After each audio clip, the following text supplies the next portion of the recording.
Features of the federalism, what are the features of the federalism, कल बताया था, है ना। 7 फीचर याद रखना है, यहां पर जो ग्रीन लेटर से लिखे हुए हैं वो हमारे 7 फीचर हो जाएंगे। सबसे फर्स्ट, देर आर 2 और मोर टीयर्स ऑफ गवर्नमेंट, 2 से ज्यादा टीयर्स की गवर्नमेंट होगी। टीयर्स मतलब levels. Then each level of government has its own jurisdiction, हर एक के पास अपने अपने खुद पावर का ग्रुप है, पावर की बाउंडेशंस है, ठीक है। इसके बाहर वो काम नहीं कर सकते, इसके अंदर रहकर ही वो काम करेंगे। जैसे कि एग्जांपल यहां पर दिया हुआ है, आर्मी, सेंट्रल गवर्नमेंट के पास पावर कौन से यूनिट को संभालने की है, आर्मी को, और स्टेट गवर्नमेंट के पास होगी पावर पुलिस की। Next, jurisdiction of each level of government is specified in the constitution, specified, बताया हुआ है ना। भाई कहीं पे ऐसा नहीं है कि भाई हाँ खुद नहीं मान लिया, चलो हाँ ये तेरी पावर ये मेरी पावर, एक तेरी एक मेरी, दो तेरी दो मेरी, ऐसे नहीं। पावर कैसे है, already specified in the constitution, लिखी हुई है कॉन्स्टिट्यूशन के अंदर, ठीक है। Next, the fundamental provisions of the constitution can not be changed by one level of government, एक लेवल की गवर्नमेंट फंडामेंटल चेंजेस नहीं कर सकती, फंडामेंटल लॉस के अंदर चेंजेस नहीं कर सकती। What are the fundamental laws, fundamental rights कौन से, equality, freedom, freedom of religion, right against exploitation, cultural rights, है ना, community rights, right against constitutional rights for the constitutional remedies, ये सारे राइट्स हैं, उनके ऊपर चेंजेस कोई एक लेवल की गवर्नमेंट नहीं कर सकती, सबका अप्रूवल चाहिए होगा, ठीक है। Next, in disputes court interprets the constitution, जब लड़ाई हो जाए दो स्टेट के बीच में, स्टेट और सेंटर के बीच में, लोग और स्टेट के बीच में, एक स्टेट और मल्टीपल स्टेट के बीच में, multiple state versus multiple state, कोई भी सिनारियो रहे, फाइनल डिसीजन किसका होगा, कॉन्स्टिट्यूशन का इंटरप्रिटेशन करने का काम किसका रहेगा, कोर्ट का रहेगा, ठीक है, कोर्ट सुप्रीम कोर्ट का रहेगा। Lastly second, sorry, revenue, revenue यानी कि पैसा, इनकम, हर एक लेवल की गवर्नमेंट का रेवेन्यू ऑलरेडी पहले से कॉन्स्टिट्यूशन में फिक्स्ड है कि पैसा कहां से आएगा, पैसे के बिना कोई काम होता है, पैसे से बड़ा कोई मोटिवेशन है, आप गरीब हो तो पैसा कमाओ, आप अमीर हो पैसा कमाओ, घर में प्रॉब्लम है पैसा कमाओ, मम्मा बीमार है पैसा कमाओ, गर्लफ्रेंड बात नहीं मान रही पैसा कमाओ, है ना, बॉयफ्रेंड के पापा जिद कर रहे हैं शादी करवानी है पैसा कमाओ, कुछ भी लाइफ में कोई भी प्रॉब्लम है, सबका सॉल्यूशन क्या है, पैसा।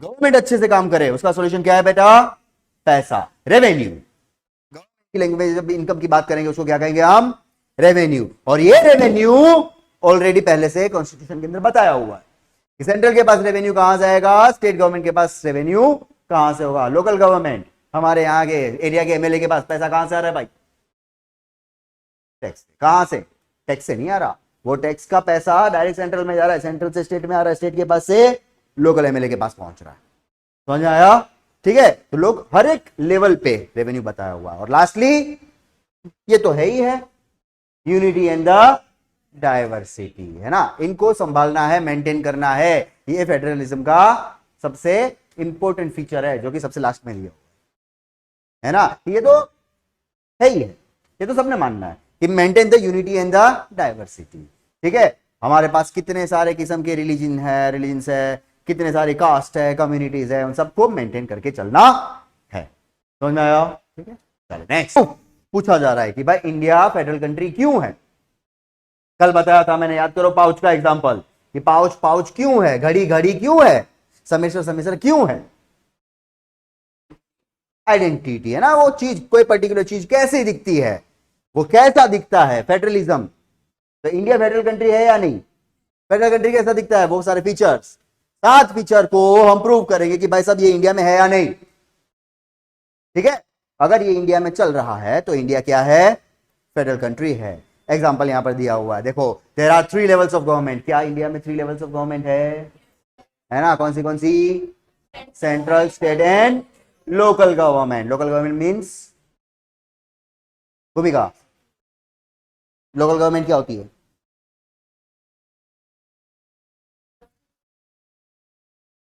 एंड लोकल गवर्नमेंट होती है 2 टाइप की, है ना, 2 टाइप की गवर्नमेंट होती है, रूरल एरिया में और अर्बन एरिया में। रूरल एरिया में जो गवर्नमेंट होती है, ग्राम पंचायत, ग्राम सभा, डिस्ट्रिक्ट परिषद, है ना, जो कि हम 6 7 स्टैंडर्ड से पढ़ते आ रहे हैं। सेम वे अर्बन एरिया में भी दो टाइप की होती है, एक म्यूनिसिपालिटी और दूसरी म्यूनिसिपल कॉरपोरेशंस।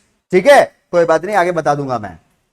तो इस तरीके के इंडिया में 3 गवर्नमेंट्स है। Next, jurisdiction of each level is specified in the constitution। हर एक की लिमिट, हर एक लेयर की लिमिट है ना, कि सेंट्रल कौन से सब्जेक्ट्स के ऊपर डिसीजन लेगा, स्टेट कौन से सब्जेक्ट के ऊपर डिसीजन लेगा।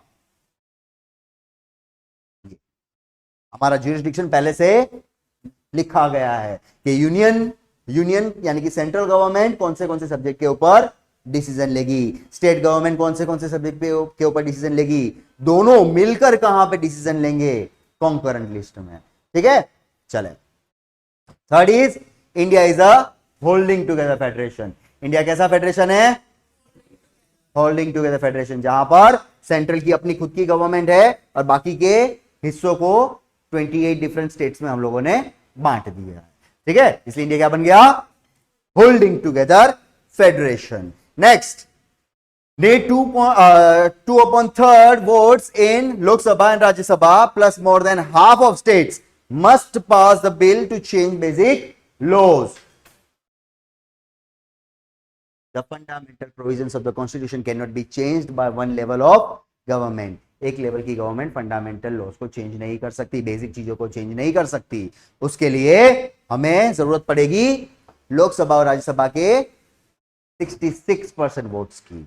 ठीक है, 2/3 66%, 67% हो जाएगा, है ना। तो उतने परसेंट वोट्स की हमें जरूरत पड़ेगी, प्लस स्टेट गवर्नमेंट की जितनी भी लेजिस्लेटिव असेंबलीज है उसमें से more than half legislative assembly ने पास करना पड़ेगा।